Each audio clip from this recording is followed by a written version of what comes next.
The silence in my own home has a texture. It's not the empty, peaceful quiet of a sleeping house. This silence is a held breath, a polished surface that reflects only what is permitted. At 46 years old, I have become an echo in the hallways of the life I helped build. I move through rooms curated by my wife Claire, speak with words she has vetted, and wear a personality she has tailored. For 19 years, I believed this was growth. Now, I know it was a quiet, meticulous assassination.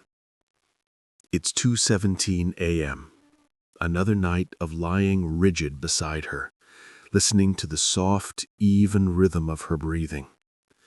She sleeps the way she lives, perfectly controlled.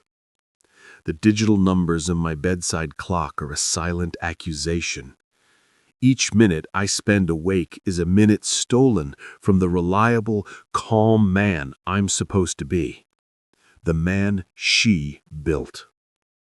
The thought is a shard of ice in my chest. She built me. It wasn't always this clear. In the beginning, her suggestions were like gentle rain, softening my rough edges. We were 25, dizzy with the newness of each other. "You have so much energy, my love," she'd say, her hand on my arm. "But sometimes you interrupt people without noticing. They might think you're not listening." And I, desperate to be a good man for this poised, perceptive woman, would nod, my heart swelling with gratitude for her guidance. I'd clamp my mouth shut in conversations, counting the seconds before it was my turn to speak. Then it was my clothes. "That band t-shirt is fun, but for the company picnic, maybe something more mature. It projects more stability." The t-shirt went to the back of the drawer, then to a charity bin. My vintage action figures, displayed proudly on my office shelf, was deemed a bit juvenile for a man with your career trajectory. They were boxed up. "We need the space," she had said, and I'd agreed. My friends were next. Mike, with his loud laugh and tendency to drag me to dive bars on a Tuesday, was a bad influence on your mindset. Sarah, who challenged my opinions and made me think, was combative. I saw them less, then not at all. The space they left was filled with Claire, and with the quieter, more appropriate couples she gravitated towards, couples who discussed mortgage rates and investment portfolios, whose laughter was a polite, contained sound. The first real crack, the one I papered over for years, appeared at a dinner party. Our friends, Greg and Melissa, were there. The wine was flowing, and someone asked how we'd managed to stay so happy for so long. I opened my mouth, a fond memory of our chaotic early camping trips on my lips. But Claire spoke first. She smiled, a beautiful, practiced curve of her lips, and said, "Long enough that I finally trained him." The table erupted in laughter. Greg clapped me on the back. "Lucky man, I could use some of that training." I laughed too. It was the expected response. But something in my chest, a small, wild thing that had been sleeping for a long time, tightened into a hard, cold knot. It wasn't anger. It was recognition. A deep, cellular understanding that I was the subject of a joke I hadn't been let in on. After that, my vision sharpened. I started to see the patterns I'd blissfully ignored. At a parent-teacher conference, I corrected a minor detail in a story Claire was telling about our son.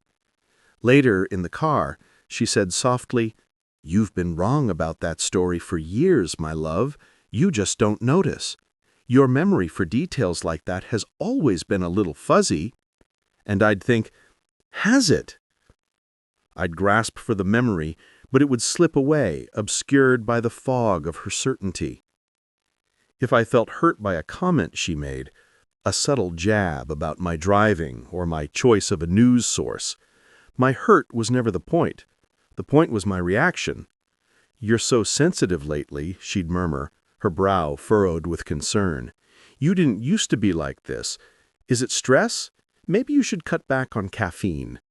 So I'd drink decaf, and the feeling of being slighted would remain, but now it was accompanied by a layer of shame for being too sensitive. The most insidious part was how she did it all with a veneer of unwavering love. Her corrections were concerned. Her reshaping was care. She was the sculptor, and I was the grateful block of marble, believing every chip of the chisel was an act of devotion. 3 years ago, at my college friend Dan's wedding, the sculpture was nearly complete.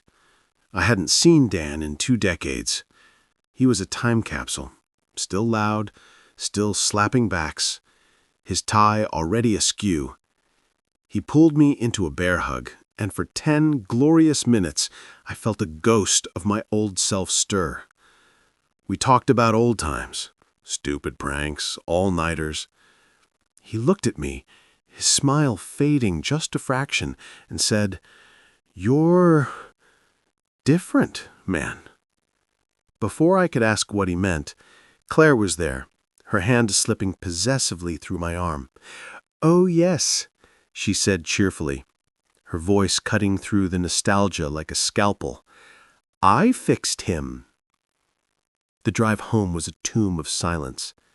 I could feel the words burning on my tongue. Finally, as we pulled into our pristine driveway, I asked, my voice unnaturally calm, "What did you mean back there? That you fixed me?" She turned to me, her face illuminated by the dashboard lights, and she looked genuinely, utterly confused. "What do you mean? You used to be so impulsive. A little insecure.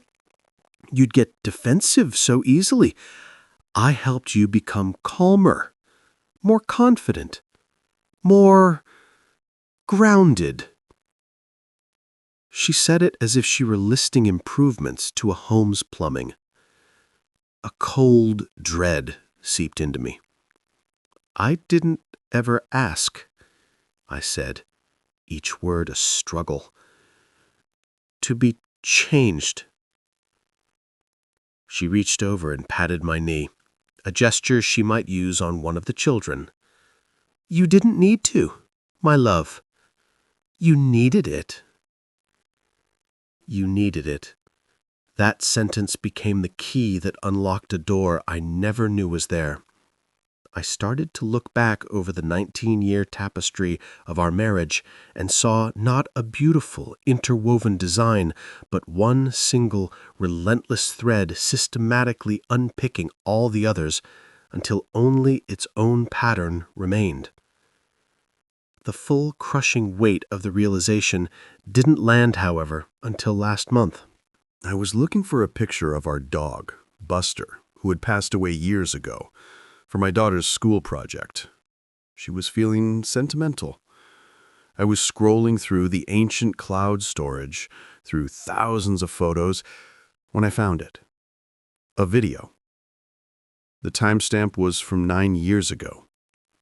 Our son, Liam, must have been about 7, playing with my phone. It was shaky, child-shot footage of our old backyard. Claire was in the foreground, reading a book.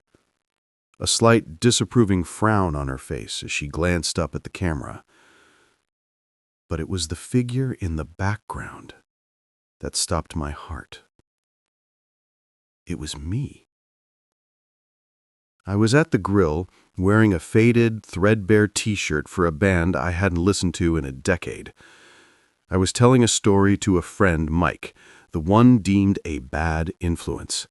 My hands were flying, illustrating some absurd point. My head was thrown back, and I was laughing. A loud, unself-conscious, belly-deep roar of a laugh that I didn't recognize. It was a sound of pure, unvarnished joy. The man in the video was vibrant.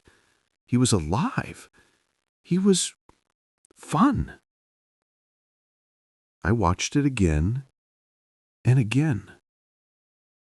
The sound of that laugh was a foreign language I used to speak fluently. I looked at the easy, loose way he held his body, the unguarded expression on his face.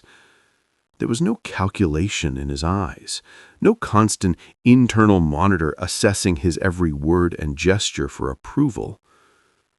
That man was a stranger, a ghost. I felt a physical pain, a hollowing out in my gut. This wasn't just about changed habits or matured tastes. This was a fundamental extinction. Claire hadn't polished me. She had taxidermied me. She'd taken the vibrant, messy, living creature I was and stuffed me with the sawdust of propriety, posing me in the diorama of her perfect life. That night, the silence in our bedroom was deafening. I could hear the faint digital echo of that laugh in my head. I turned to her. Her profile in the moonlight was a study in serenity. "Claire?" My voice was a rasp. "Hmm?" She didn't open her eyes. I took a breath, the question feeling more dangerous, more intimate than any I had ever asked. "If we met today, the man I am now, would you even like me?" She didn't hesitate. Her eyes remained closed. "Of course not," she said, her voice soft with sleep. "You'd be unbearable." The words hung in the air, simple and absolute.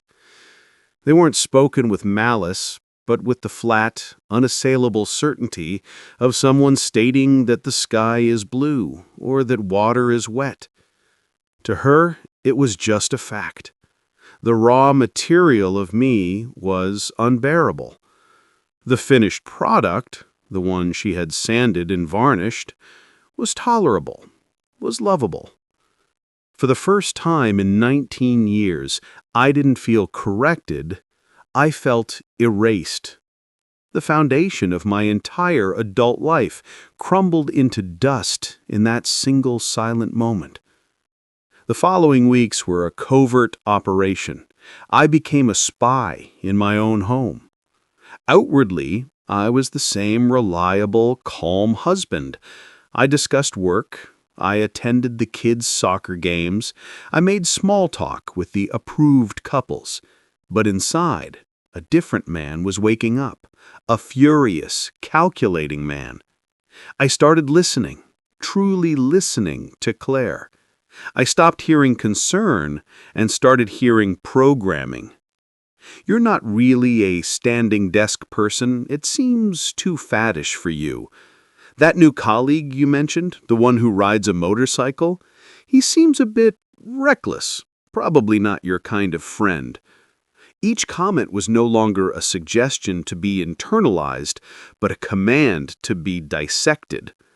I began to keep a journal, not a diary of feelings, but a log, a record of the edits. I noted the times she subtly contradicted my memory. I wrote down the instances she pathologized my normal emotions.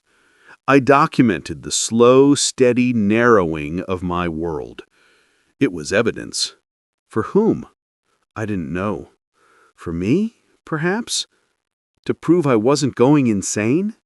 The anger was there, a cold, hard stone in my belly.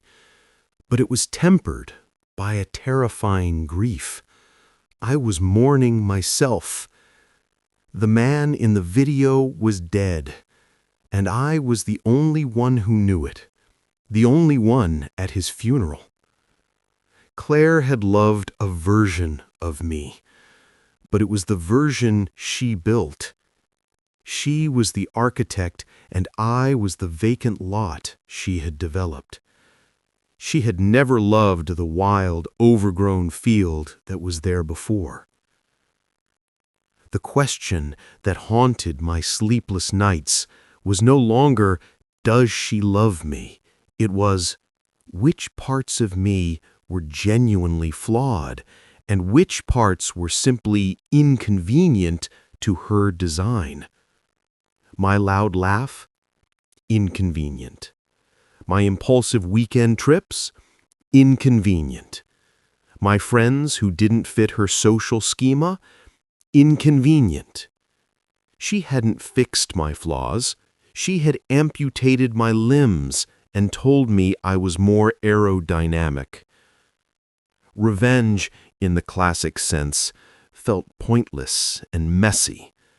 A screaming match? She'd calmly deconstruct my anger. Leaving her? That would just be the final dramatic proof of my instability. No. If this was a war of quiet attrition, then the justice had to be equally quiet, equally precise.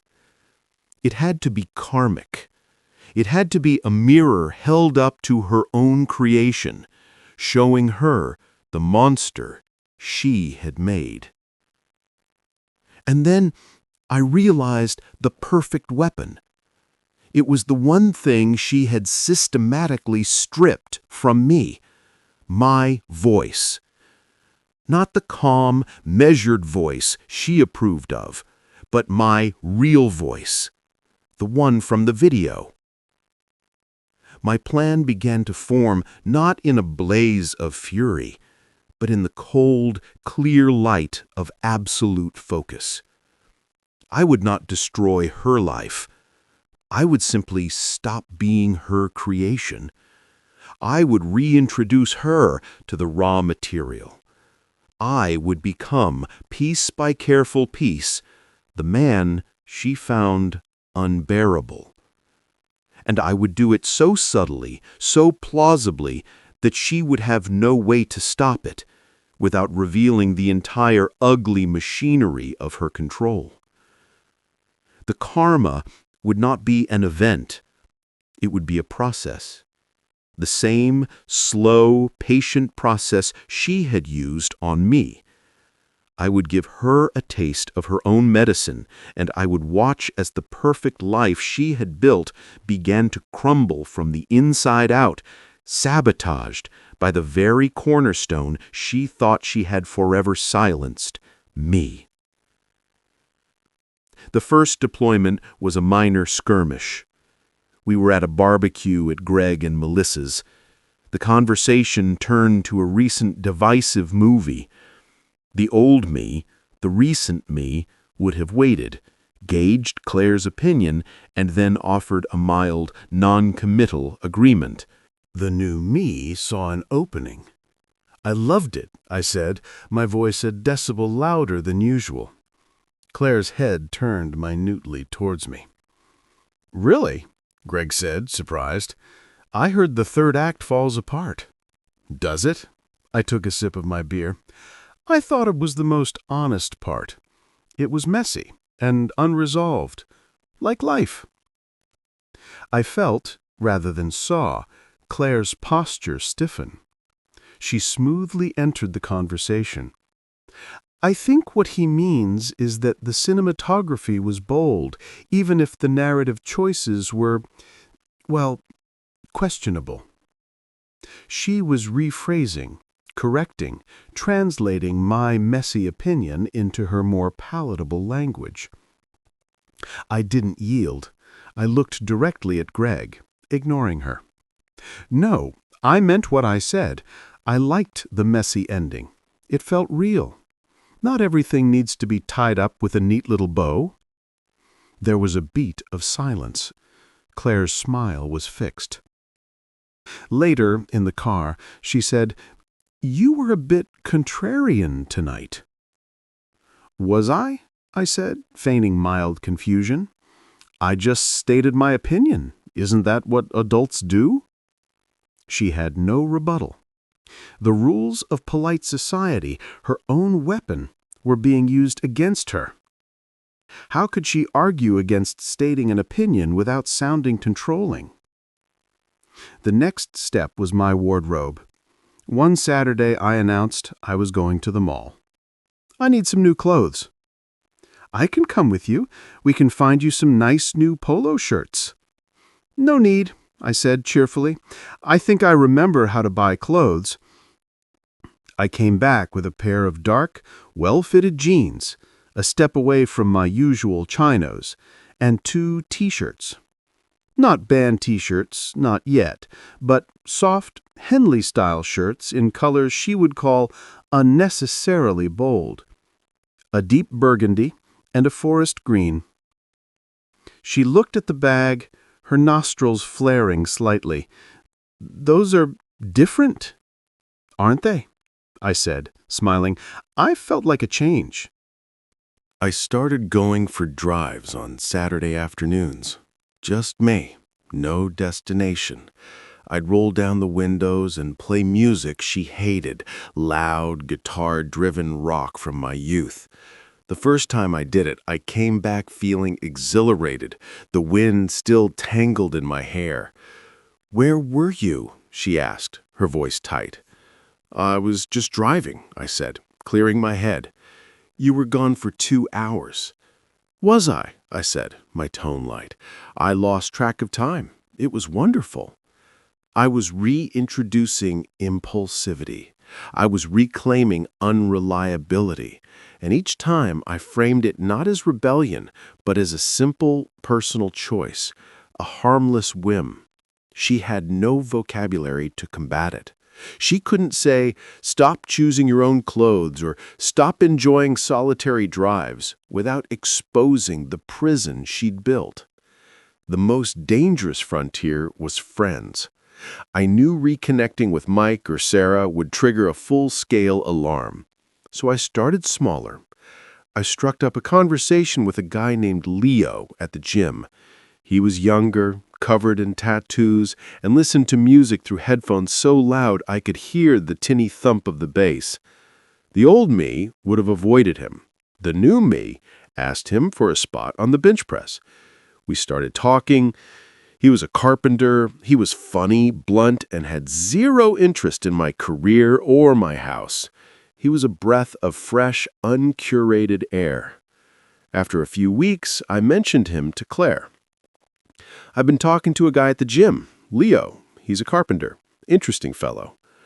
I could see the categorizing happening behind her eyes. Tattoos, manual labor, gym. "Oh," she said, her tone neutral. "Be careful. You don't really know him." It was the same script, but for the first time, I heard the fear in it. She was losing her grip. "Careful of what?" I asked, genuinely curious. "He's just a guy who lifts weights." She had no answer. The tension in the house became a physical presence. The silence was no longer polished. It was brittle, ready to shatter. Claire began to double down on her corrections, but they were becoming increasingly desperate, less subtle. "You've been very restless lately," she said one evening, watching me as I paced the living room. "Have I?" I stopped and looked at her. "I just feel more energetic. It's a good thing, isn't it? You're always saying I should be more active." She blinked. I was using her own logic, her own language, to defend my liberation. It was a checkmate she didn't see coming. The climax approached, not with a bang, but with a series of 这些小型的反抗, small acts of rebellion. I told a slightly off-color joke at a dinner party. She didn't laugh. I bought a vintage poster for a sci-fi movie and hung it in my home office. She said it clashed with the decor. I left it up. I disagreed with her about a financial decision in front of our financial advisor, articulating a reasoned but different perspective. The advisor agreed with me. Claire was silent the entire drive home, a storm brewing behind her calm eyes. She was trapped. The more she tried to reassert control, the more she revealed her hand. The loving concern was cracking, showing glimpses of the raw need for dominance beneath. The karma was working. She was being forced to watch her masterpiece develop a mind of its own, and it was tearing her apart. The final stroke, the moment of true karmic justice, came on the eve of our 20th wedding anniversary. Claire had planned a party. Of course she had. A catered event in our backyard with string lights and a tasteful jazz playlist and all the right people. It was to be the ultimate showcase of her life's work, her beautiful home, her successful children, her perfectly curated husband. I saw it for what it was, my unveiling, the final proof that the wild, unbearable man was gone forever, replaced by this reliable, polished figure. I decided it would be an unveiling, all right, but not the one she expected. The day of the party, I went to the mall again. I came home and hid the bag in the trunk of my car. As Claire buzzed around, a vortex of controlled panic directing the florists and the caterers, I felt a profound calm. I was going to a costume party, and I was finally going to wear my own skin. The guests arrived, the air filled with the murmur of polite conversation and the clinking of wine glasses. I played my part. I shook hands, I smiled, I discussed the weather and the market. I was the reliable David.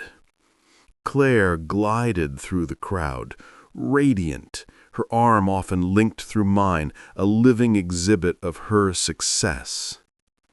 Then, about an hour in, I slipped away. "Just going to check on the ice," I murmured to Claire. She nodded absently, engrossed in a conversation about sustainable gardening. I went to the car. I opened the trunk. I took out the bag and went inside, to the half-bathroom off the main hall. A few minutes later, I emerged. I had changed. Gone was the crisp blue button-down shirt and the beige trousers. In their place was a soft black T-shirt. On the front, faded but legible, was the logo of The Clash. I'd found it in a vintage store. I'd also put on my new, darker jeans. I walked back out into the party. The change wasn't dramatic, but in that context, amidst the linen and silk, it was a thunderclap. The first person to see me was Greg. His jaw literally dropped. Then Melissa. A conversation near me faltered and died. I walked straight to the music system, which was connected to Claire's phone. I found the Bluetooth menu and paired my own phone. "David!" Claire's voice was a sharp whisper behind me. "What are you doing? What are you wearing?" I turned and looked at her. I gave her a smile, the same wide, unguarded smile from the video. "Just feeling a bit more like myself tonight, honey." I hit play on my phone. The quiet jazz cut out, replaced by the opening, crashing chords of "Should I Stay or Should I Go?" The volume was just a little too high. The silence that fell over the party was absolute. Everyone was staring at me, at my shirt, at the music, at Claire. Her face was a masterpiece of collapsing composure. I saw confusion, then dawning horror, and finally a raw, unvarnished fury. This was her triumph, her perfect moment, and I had just driven a tank through it. "Turn that off," she hissed, her voice low and venomous. "You're embarrassing yourself." "Am I?" I said, my voice carrying. I didn't shout. I just spoke with the confidence I hadn't used in years. "I always liked this song. It's got energy, don't you think?" I looked around at the circle of stunned faces. I saw our friends, the people who had laughed when she said she'd trained me. I saw my children, teenagers now, looking at me with a mixture of shock and something that looked like recognition. "You're making a scene," Claire spat, her hand gripping my arm. It wasn't a loving gesture. It was an attempt to physically restrain me. "A scene?" I laughed, and I let it be the loud belly laugh from the video. It echoed in the stunned silence. "Claire, this is a party. I thought the point was to have fun." I looked directly into her eyes, and for the first time I didn't see my curator, my corrector, my architect. I saw a terrified woman who was losing her grip on the world she had so painstakingly built. "This is who I am," I said, my voice dropping but still clear.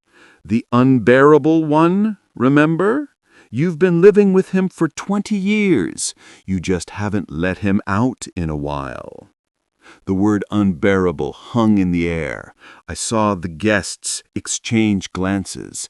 The mask was off. The machinery was exposed for all to see. Claire recoiled as if slapped. The fury in her eyes was replaced by a kind of stunned shame. She looked around at the pitying, confused, and suddenly knowing faces of her friends, and she saw her social capital, the very foundation of her power, evaporate. She didn't say another word. She turned and walked stiffly into the house, the door closing behind her with a soft, final click. The party ended not long after. It had no choice. The center could not hold. People left quickly with mumbled excuses and averted eyes. I stood by the gate, shaking their hands, thanking them for coming. I was still wearing the t-shirt. Later I found her sitting in the dark living room, still in her beautiful dress. "Why?" she asked, her voice hollow. "Why would you humiliate me like that?" "I wasn't humiliating you, Claire," I said, sitting down opposite her. "I was introducing myself. The real question is, why did it humiliate you for your husband to act like a living, breathing person with his own tastes?" She had no answer. There was no script for this. There was no gentle correction that could fix the chasm that had just opened up between us. We still live in the same house, but it is no longer her curated museum. It is a construction site. We are in counseling, though I hold little hope. The therapist, a sharp-eyed woman who doesn't miss a trick, often has to stop Claire from clarifying my feelings for me. Old habits die hard. But I am not the same man. The ghost in the machine has taken back control. I see Mike and Sarah now. They were wary at first, but when I explained, when I apologized for letting them go, Mike just shook his head and said, "Man, we wondered what the hell happened to you." The vintage action figures are back on my shelf. The loud music is sometimes played in the house. Claire looks at me now with a new, uncertain expression. She doesn't know this man. She doesn't have a manual for him. The version of me she loved, the one she built, is gone, and I think she is finally mourning him. As for me, I am a work in progress. I am piecing myself back together from fragments of memory and the stubborn, surviving core of who I always was. It's messy, it's uncomfortable. I make mistakes. I am sometimes too loud, sometimes too impulsive. I am, in a word, unbearable. And I have never been happier. The karma was not her public humiliation, though that was a consequence. The true karmic justice was the look in her eyes when she realized that her project had failed, that the raw material had a will of its own, that you cannot truly love someone you are trying to rewrite. I sometimes watch that old video. The man laughing in the backyard is still a stranger in many ways, but he feels less like a ghost and more like a long-lost friend. I'm getting to know him again. It's a slow process, rebuilding a person from the first draft, but every loud laugh, every chosen t-shirt, every reclaimed memory feels like a victory. It feels like coming home after a very, very long time away. What's the most unexpected plot twist you've ever experienced in your own life? Share your story in the comments below. For more tales of quiet rebellions and reclaimed lives, subscribe for new videos every day.